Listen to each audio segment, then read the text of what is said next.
Hello and welcome to yet another episode of NABI podcast. I am Dr. Mohammed Imran Khan,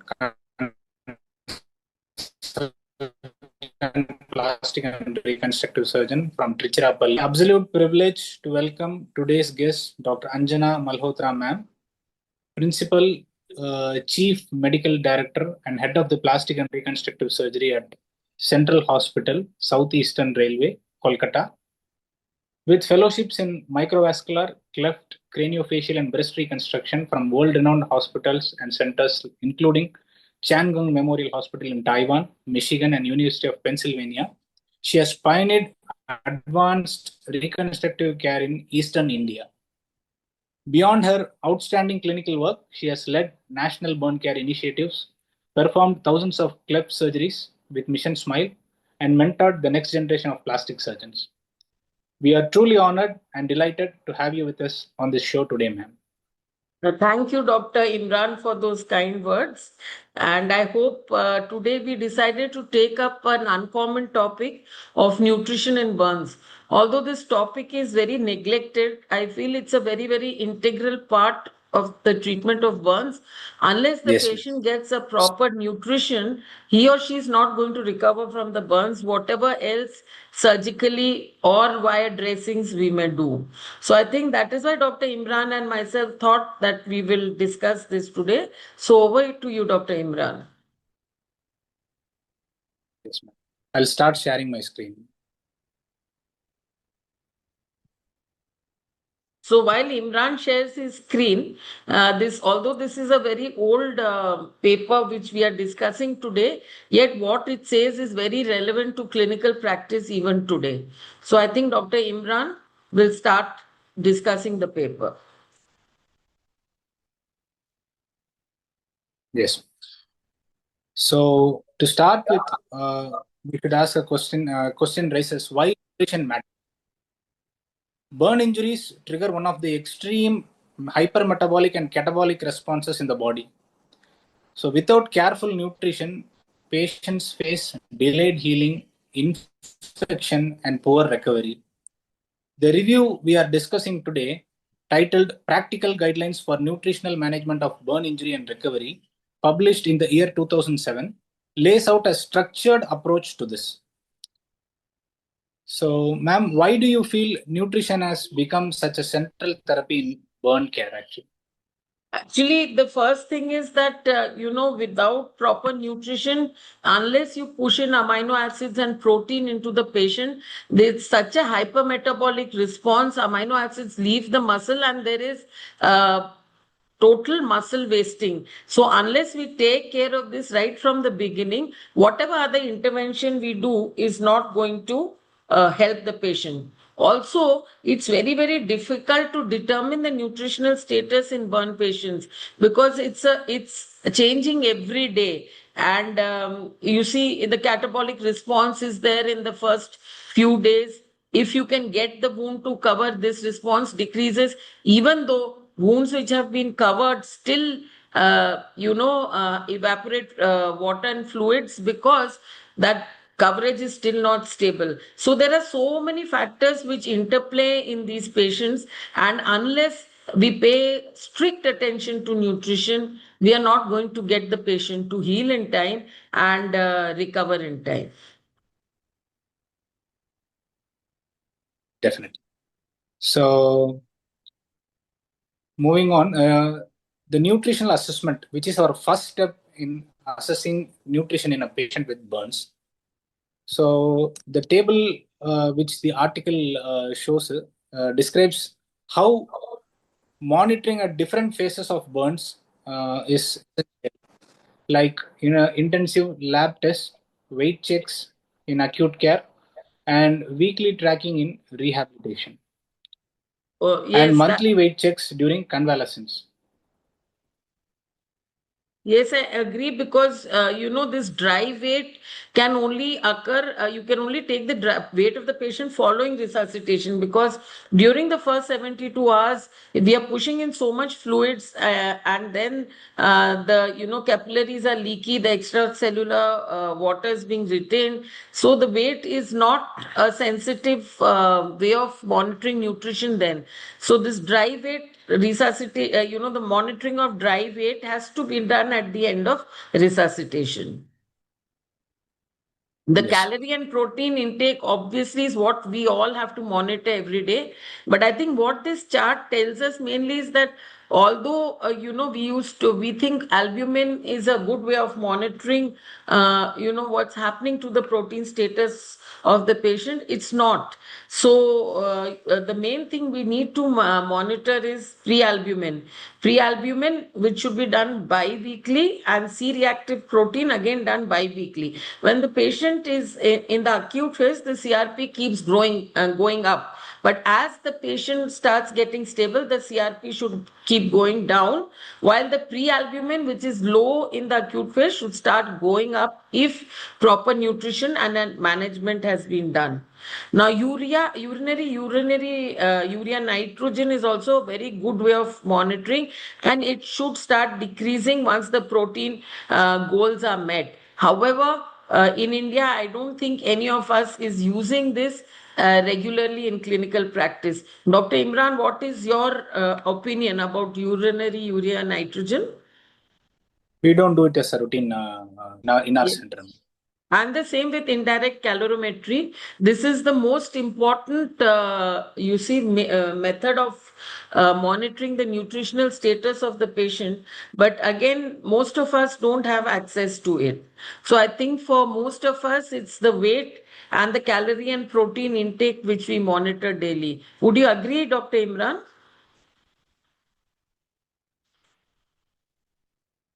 True, ma'am. Yes. So, in your experience, which of these monitoring tools do you find most useful in real practice? As Actually, you said, real practice, weight as I and told. it's a combination. We must say, right? Yes, combination of weight, calorie, and protein intake, the pre-albumin, and you see the look of the patient. As the patient becomes better and better, you can always assess by a clinical eyeballing of the patient as well.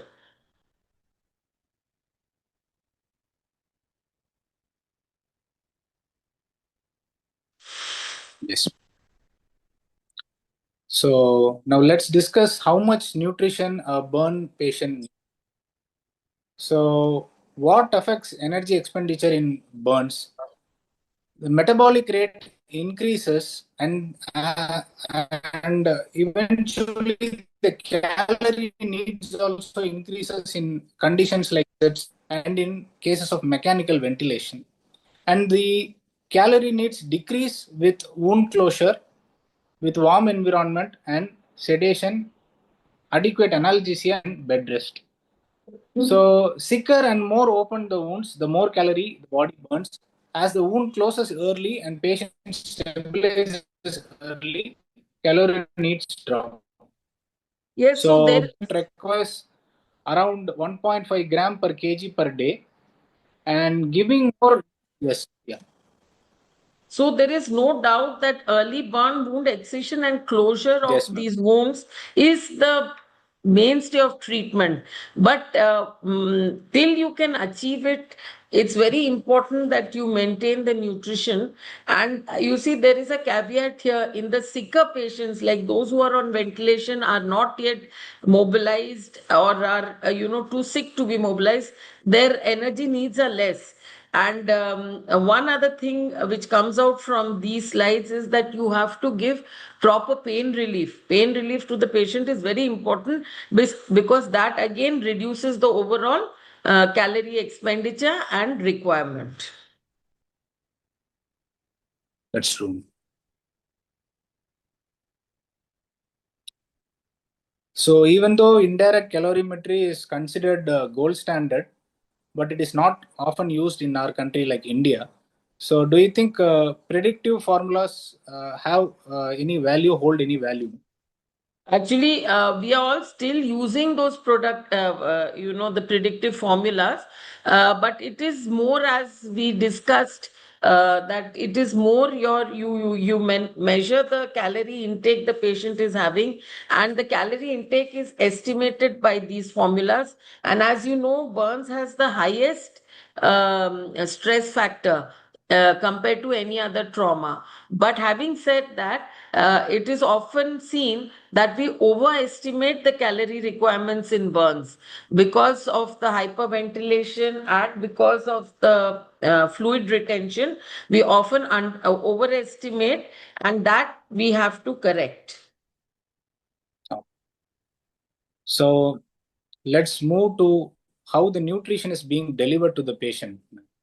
So when the gut is available, use it. That is the teaching for all the postgraduates. So enteral feeding is the first choice. Because it maintains the gut integrity and reduces infection. So when can we delay gastric feeding? When we should delay gastric feeding? When we should avoid stomach feeding?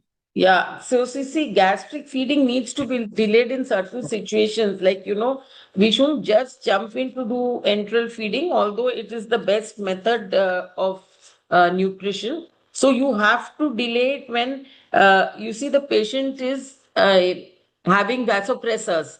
You're unable to maintain the blood pressure. The patient is on inotropes and vasopressors, then don't rush in, because in these cases there may be bowel necrosis due to the vasopressor intake. And I mean, there's bowel ischemia due to the vasopressor being given to the patient. And if you start early feeding in these cases, then you may end up with what is known as bowel necrosis and further sepsis.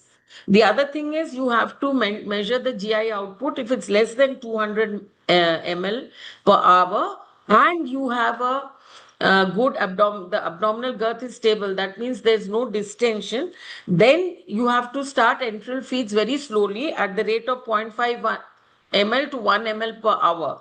Then slowly increase it till and stop if you have a residue of more than 2 times the hourly rate. That means if you're giving 60 ml per hour and at the end of that you find there is 120 ml in the stomach, then stop feeding and come back to the lower rates. So you have to try and start enteral feeding early as possible.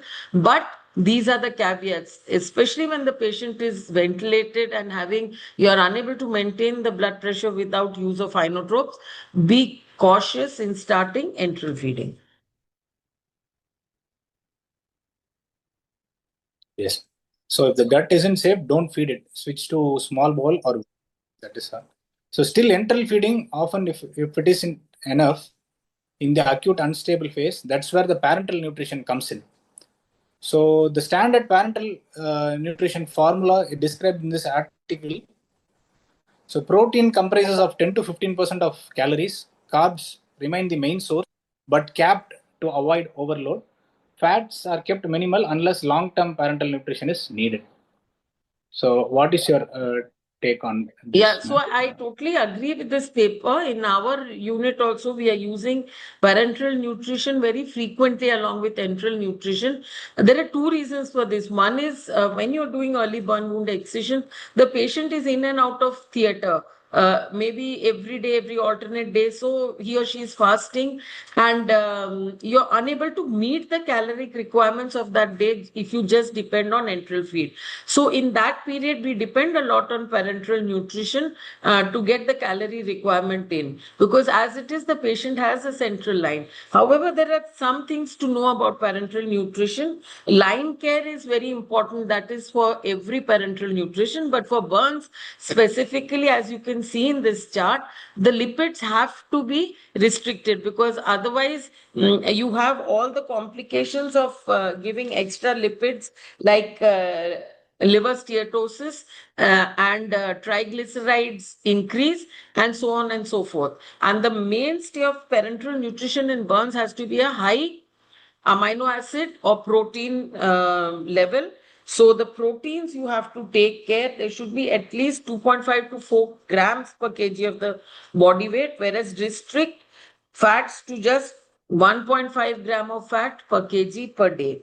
Carbohydrates also need to be restricted. You don't have to give too much, because then if you give too much, it goes into the lactate pathway and causes further problems. Okay.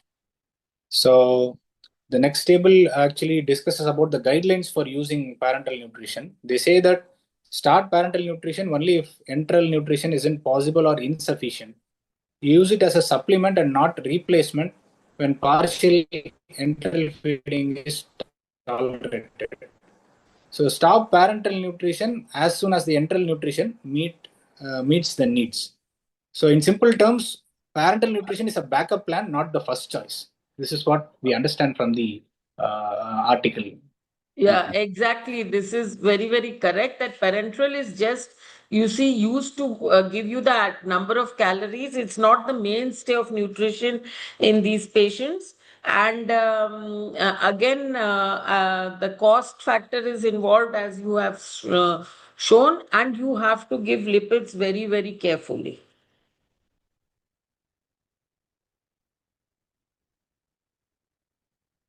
So, do you believe in combined enteral plus parenteral nutrition is Yes, safer, ma'am? Do you believe whether I combined nutrition is Yeah, safer? I absolutely agree, because we always do a combined enteral and parenteral nutrition to give the best, to achieve the calorie output required by the patient. Because once we don't place tubes in the small bowel as we are placing them in the stomach, so you have to keep them fasting before surgery and after surgery. So if you don't give parenteral nutrition, then there'll be many days when they don't meet the calorie requirements needed, and then you'll end up in a calorie deficit. Okay. So, do you start minimal trophic feeds like trickle feeds, 20 ml per hour feeds in unstable patients, or hold off until the patient is stabilized? Yes, the feeds have to be slowly started, as we already discussed, and see the gastric output, the remaining gastric output before giving the next feed. Okay. So, this is the chart table showing the biochemical monitoring of patients on total parenteral nutrition. Yeah. So Daily, actually, they measure electrolytes, glucose, uh, and fluid balance, yeah. and So twice weekly they measure test, and weekly they do pre-albumin and nitrogen balance. Sorry.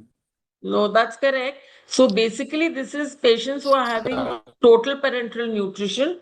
I don't think any of our burns end up on TPN.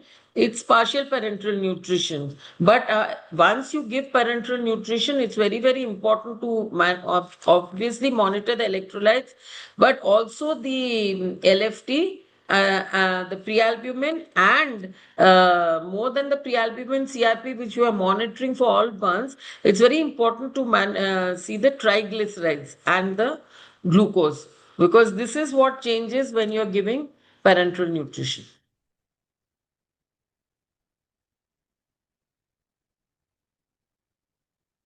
Sure. So, most burn patients do well with standard polymeric feeds.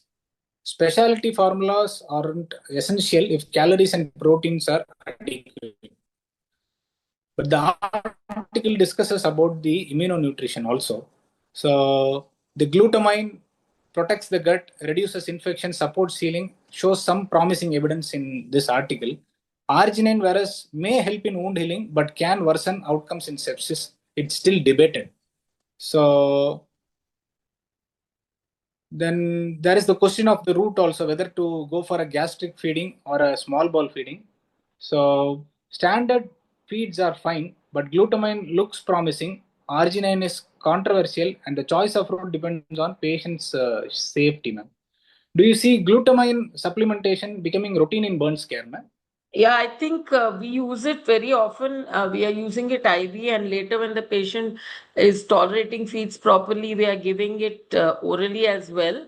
But glutamine has a very important role because there is clinical evidence that it reduces the muscle protein breakdown, it improves wound healing, and reduces infection rates, length of stay, cost, and mortality. So the dosage is 0.6 milligram per kg when given enterally, and it's a relatively safe drug. So I do not see the reason why we should not give it. And the other thing is that because there is so much amino acid leakage from the skeletal muscles, which actually causes the skeletal mass breakdown, it is very essential that we push in proteins and also amino acids like glutamine and arginine. Although arginine we have never used clinically, and I have no experience with the use of arginine. Same here. I think arginine also So has a finally, caveat that if you give high doses of arginine, you're going to end up in increased nitric oxide production as well. that's true, man. That is what the article also discusses about. So finally, micronutrients, ma'am. Burn patient lose large amounts through the wound exudates. So So before we this come to one table, before the we last, come to micronutrients, yeah. I thought we'll discuss a bit between where to place the rice tube, whether we place it in the stomach or in the small bowel. What is your unit doing normally, Dr. Imran? Okay.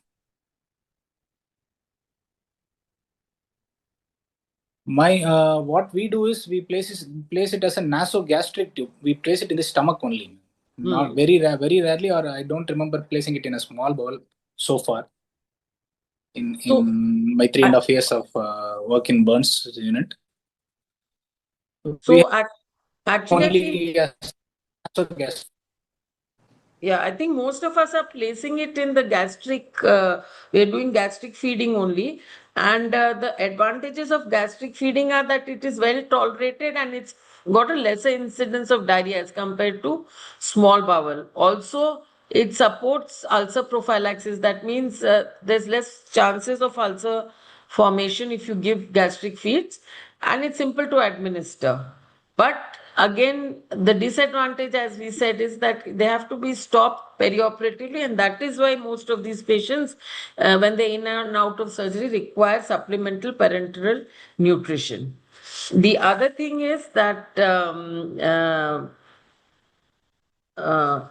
small bowel, as you know, you can give feeds even when the patient is just out of surgery. So you can get all your requirements through the enteral route, but it has a 30% incidence of diarrhea. And also, it's technically difficult to place in burn patients because often, they have facial burns and all. It's difficult to do endoscopies and place them.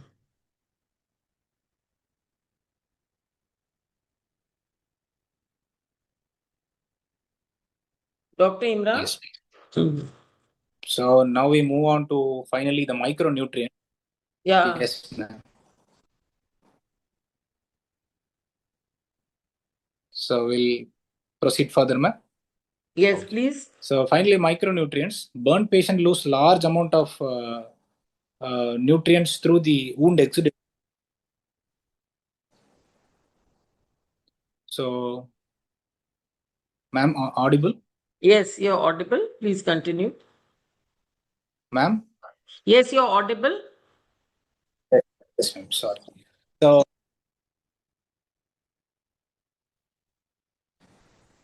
So I think what Dr. Imran is saying, yes. micronutrient in children, vitamin immune support, whereas zinc, copper, selenium are zinc, copper, and selenium are crucial for wound healing and antioxidant defense. So doses are usually higher than daily requirements. So burn patients need extra vitamins and minerals, but not pharmacologically mega doses. That is what they are trying to say in this from this table. Yes, and So which deficiencies do you most often encounter in burn patients, madam?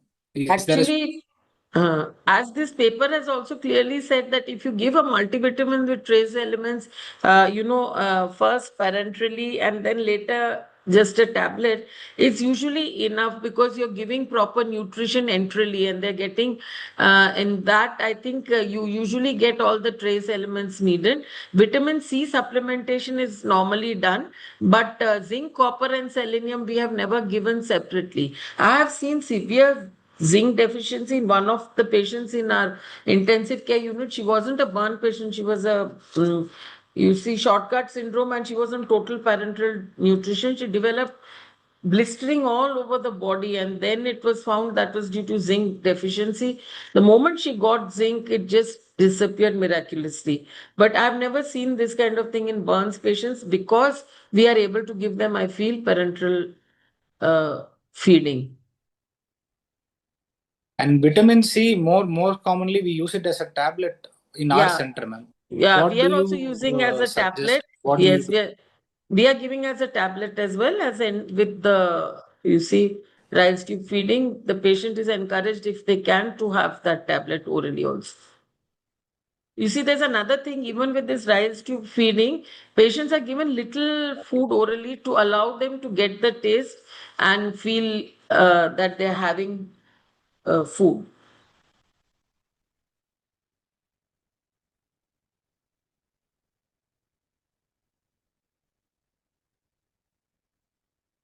Yes, Dr. Imran? Okay. So we have come to end of the journal. So to wrap up, this review gives us key lessons. So nutrition assessment is done dynamically across different phases of burn injury. So you should balance the energy and protein needs without overfeeding. Enteral first, parental as back only. Standard feeds suffice with immunity for wound healing and acceleration of the wound healing. So nutrition in burns is never static. It evolves as the patient recovers. Alongside surgery and infection control, it is central to survival and for a better outcome. So if you have, ma'am, if you have one golden rule for nutrition in burn care, what would it be? I would like to say that, as you already summarized so nicely, that nutrition is very, very central to treatment of any burns patient. And the other thing is that never hesitate to add parenteral nutrition to your enteral nutrition, because if enteral nutrition enough alone is often not enough to give the calorie requirements that the patient needs.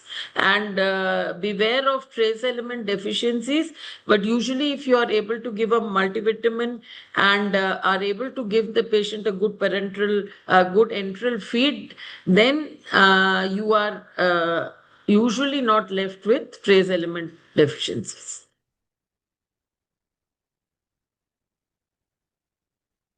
And the other thing I'd like to say that reassessment is continuous. So, today the patient may be, you feel is okay, getting enough nutrition, suddenly develops some infection or some other problem, doesn't eat properly for just 3-4 days.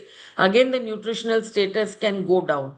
So, as this article says, this is a very dynamic process and it has to be changed or reassessed maybe every week, if not every day.